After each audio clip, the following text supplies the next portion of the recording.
안녕하십니까 환우 여러분. 정말 만나서 반갑습니다.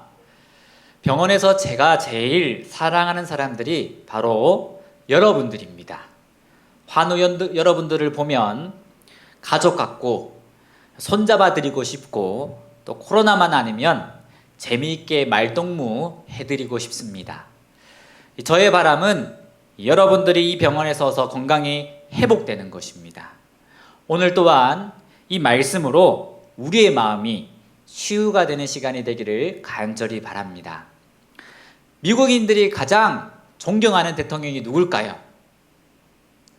댓글에 한번 써보시겠습니까? 네, 링컨 대통령입니다.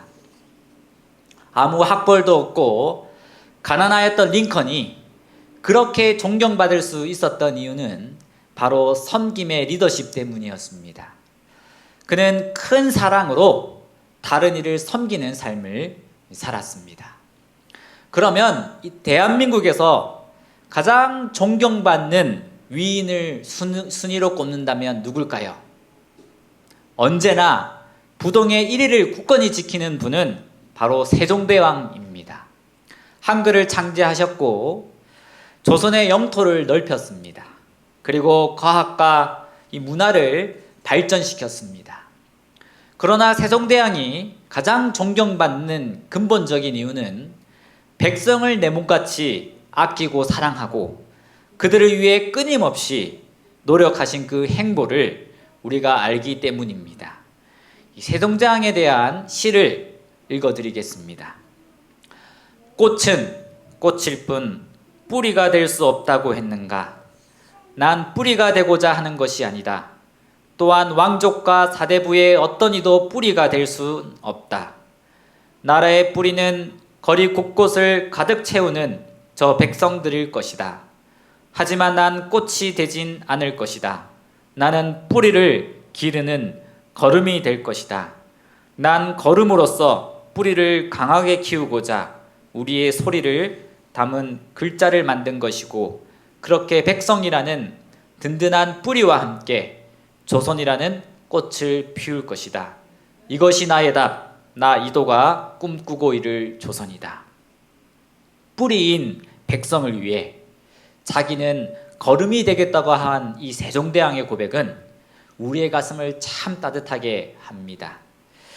여러분, 이 이야기를 듣고 감사하십니까? 기쁘시지 않으십니까? 이렇게 섬기는 일은 섬기는 자뿐만이 아니라 섬김을 받는 자들까지 행복하게 만듭니다. 세종대왕은 정말로 백성들을 사랑했고 섬기는 삶을 살았습니다.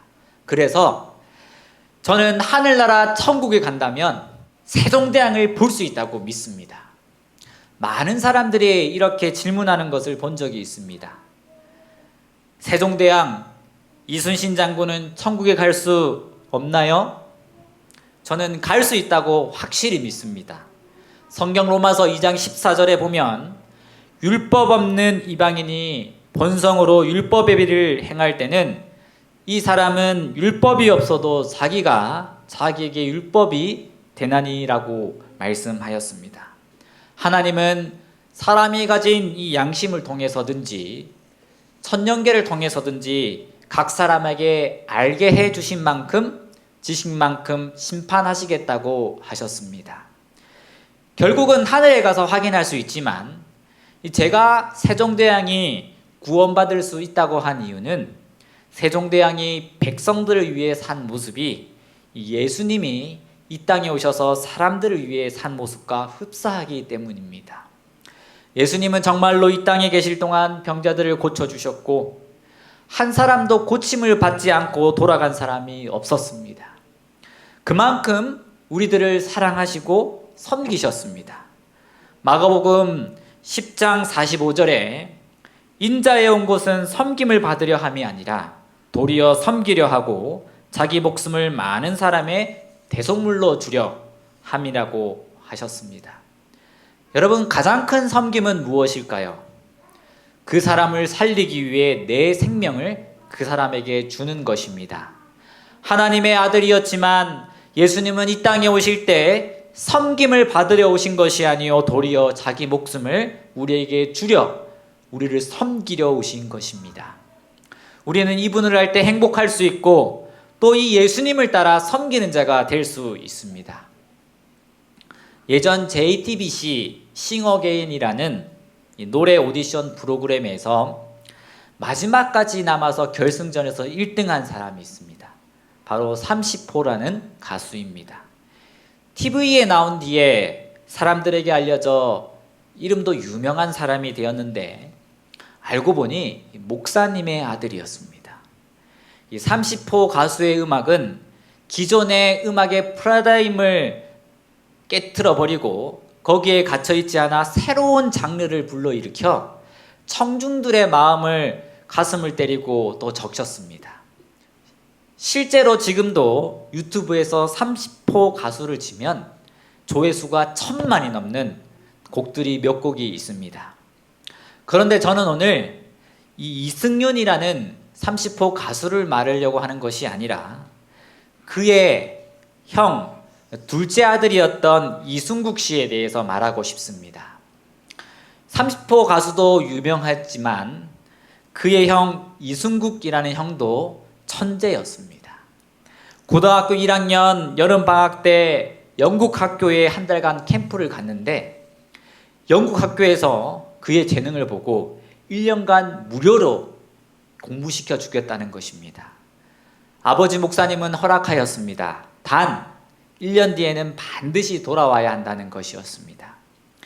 1년의 공부만 마쳤을 때에 영국 학교는 다시 제안했습니다. 학비를 비롯해 모든 경비를 학교에서 제공하겠다. 그리고 우리가 책임지고 옥스퍼드 대학에 보내겠다는 것입니다. 여러분, 우리가 이런 제안을 받는다면 어땠을까요? 얼른 받아들였을 텐데 아버지의 생각은 달랐습니다. 제안은 감사하지만 우리 집은 부모와 아이가 함께 사는 것을 더 중요하게 생각합니다. 라고 이런 지하에 거절하였습니다. 후에 이승국이라는 아들은 헐리우드 스타 드웨인 존슨을 인터뷰할 만큼 성공을 하였는데요. 이 부모님께 배운 그의 삶의 지조 4가지를 밝혔습니다. 첫 번째로 자립한다. 무엇을 하든지 스스로 한다. 설령 실수를 하더라도 말입니다. 그래야지 나중에 남을 돕는 사람이 되지 자립하지 못하면 평생 누군가에게 기생하는 사람이 된다. 둘째는 예의다. 모든 인간관계에서 최우선은 예의다. 너희도 예의를 갖추지 않는 사람은 싫지 않느냐. 예의를 갖추는 사람이 돼야 한다. 셋째는 정리정돈이다. 내가 거쳐간 자리를 다른 사람이 치우게 해서는 안 된다. 마지막 넷째는 내가 무엇을 하든 누군가를 위한 봉사 혹은 섬김이어야 한다. 이렇게 자란 이승국 씨 또 그의 동생 30호 가수 이승윤 씨는 정말 행복한 사람이 되었고 사람들에게 행복을 주는 사람이 될 수 있었습니다. 여러분, 섬기는 사람을 만나면 우리도 즐겁고 행복하지 않습니까? 저도 여러분들도 그런 사람이 되기를 간절히 바랍니다. 저는 마지막으로 우리를 위해 그렇게 사신, 우리를 섬기신 이 예수님을 믿으시라고 여러분들에게 간절히 호소합니다. 예수님은 우리를 섬기셨고 그 예수님을 믿는 자들에게 섬김의 마음을 가질 수 있는 이 참 평안함을 주십니다. 마지막으로 이 말씀을 읽고 마치도록 하겠습니다. 평안을 너희에게 끼치노니 곧 나의 평안을 너희에게 주노라. 내가 너희에게 주는 것은 세상이 주는 것 같지 아니하리라. 너희는 마음에 근심도 말고 두려워하지도 말라.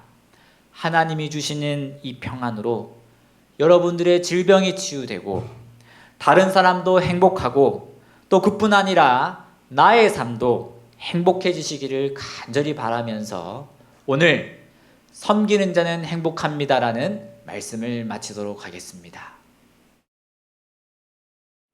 아버지 하나님, 오늘 섬기는 자가 얼마나 행복한지 또 말씀으로 가르쳐 주시니 감사합니다.